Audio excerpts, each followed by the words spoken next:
We're turning this Coke bottle into a stained glass window. It all started off by drawing up a rough sketch to get an idea of the look and overall format we're going for. We even incorporated some fine details that really gave it an authentic retro Coke bottle vibe. And no, this isn't a perfectly refined version. For smaller projects like this, we normally jump straight from a rough sketch into a full-size layout instead of doing a refined design in between. So that's what we did. The pattern has all the details we'll need to continue this project. Now, we really need to pick the perfect glass so that we can start cutting and see if this crazy idea will actually work. Talked about we need to find a good, that kind of greenish glass, and we need to find a nice red and probably a clear for the area around the Coke bottle. So let's go ahead to the sample board and check that out. Okay, so for the greenish glass, I want something that's going to really resemble that Coke bottle look. It's almost like a greenish glass. So I'm gonna get down here. I see some pretty nice clear greens. I don't want there to be too much texture, but a little bit can't hurt. So I'm looking at these. These are really almost too green, like grass. That's not what we're looking for. These are all way too green. This one's definitely way too green, not nearly transparent enough. And these are looking pretty good. They almost look a little bit bluish on camera, but really they're more of that nice green look like those bottles. And I see we've got this 528. It's got a little bit of that water texture. That's pretty nice. We have the same 528, but it's got an Arctic texture. It's got those little streaks in it. See all that? So I think that probably a water texture is going to work better for this bottle. And it is a Coke bottle, so this oceanside glass does have quite a few bubbles, or seeds they call it. So that might come in handy for carbonation look. Let's go check out a bigger piece. Let's go check out a bigger piece to see what that might look like in the window. I think it's gonna be a pretty good option. Let's go see. Okay, so right here, we've got the 528s. We have this in rough rolled, water, and the Arctic. I think we're gonna check out the water first.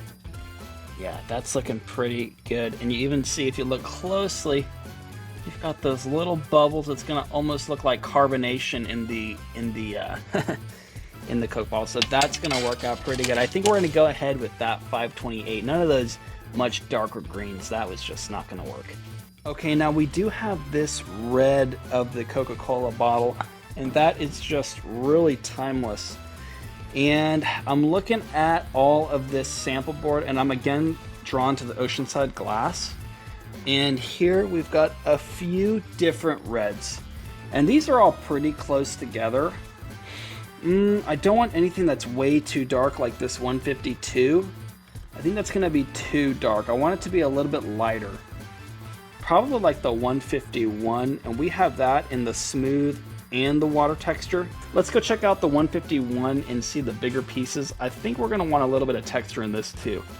I just think it has a little bit more of a visual interest than just a completely smooth texture. Let's go check it out. Okay, so right here we're at the 151s again. We have it in smooth, rough rolled, the smooth iridized version, which that is like a rainbow. I don't think we're gonna want that. And we got this water again. And I think that's looking pretty good, but let's check out this 152 while we're here. Okay, we do have a bunch of 152s. And it's just a little bit darker. I think we should elect for the lighter version. And these two are very close. Let's see, they call this one a cherry red, and they call this one a ruby red. And since they have cherry Coke, I think we're gonna go with the cherry red. Yeah, that sounds good.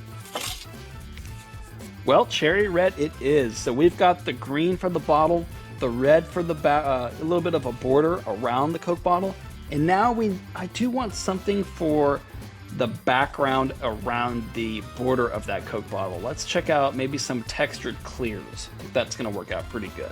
So since we're going with Oceanside for the others, let's check out the Oceanside clears. And I don't want anything too busy.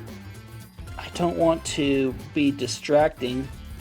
And honestly, I'm drawn to this 100 CD because we're already going to have a lot of carbonation, or I should say a few bubbles in the green glass, hopefully, for the carbonation of that Coke bottle. And I think that this 100 CD is going to go perfect for around the border. So we're going to get the 100 CD for that background glass, and that's pretty much the last one. I think we're going to include a few bevels here and there too. So we'll see that a little bit later. So right now we've got all the glass picked out. Let's go ahead to the cutting table and start cutting some glass. By placing the glass over the pattern, I can see exactly where I need to cut, ensuring that everything fits perfectly. These glasses are very transparent, so we probably didn't really need a light table, but it makes the line stand out and makes it that much easier. These glasses do have some texture, and we always cut on the smooth side. Speaking of texture, these glasses are also directional. Since we're using directional textures like seated and water glass, we must ensure that the grain ran vertically throughout the piece. This added another layer of complexity, as any misalignment would stand out. In this case, we started off cutting just the bottle glass so that we could move on to painting. This is where we added the subtle details to the Coca-Cola logo, bottle cap, and the ridges of the bottle. But what is this stuff? Is it like the typical acrylic paints we are all familiar with? And the answer is no. It's a totally different system. The paint is essentially finely ground aluminum oxides that create the different pigments. The materials get fired in a kiln with the glass at over 100,000 degrees. Okay, not really that hot. It's more like over 1,000 degrees, which fuses the two materials together for a permanent bond. The art style we are going for on this bottle is not meant to be a photorealistic representation of a Coke bottle. We are taking a stylized approach to capture the look and feel of the Coke bottle in a similar, but not exact format. Since the Coke bottle itself is glass, that helps us out quite a bit, but making it in stained glass is still a tricky thing to do. I think so far it's coming out pretty nice, but we're of course not done yet, and what comes next really starts to bring our project into its final form. The real challenge here is getting every piece to fit perfectly within the lead cane. What is lead cane? Well, it is a channel made of, you guessed it, lead. And we actually tend to use a 4% antimony alloy because it adds a considerable amount of strength. This window needs to be very strong because of its size. We're talking over 5 foot here. People ask me all the time, is it really still lead that's in the windows? Yes, the poisonous bad stuff that can mess you up. That's why you see us always wearing gloves when handling these items. And if you look around on YouTube, it's actually extremely common for other people not to. But safety is a major concern for us, so we want to stay as healthy as we possibly can. Hence, the safety procedures. But enough of that boring stuff. As we finish up the assembly, we head into the messy process of applying stained glass putty. This goopy stuff fills all the gaps and crevices, making it an airtight panel. In addition to the putty, we install a few galvanized reinforcement bars to keep this window in pristine condition. We bend them along the lead lines for minimal obstruction to the design. And just like that, here is the final reveal of the gigantic Coca-Cola bottle.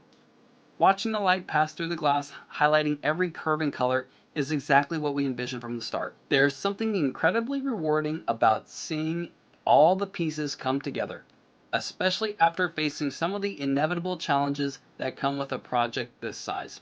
Thanks for watching, and we'll see you next time. Cheers!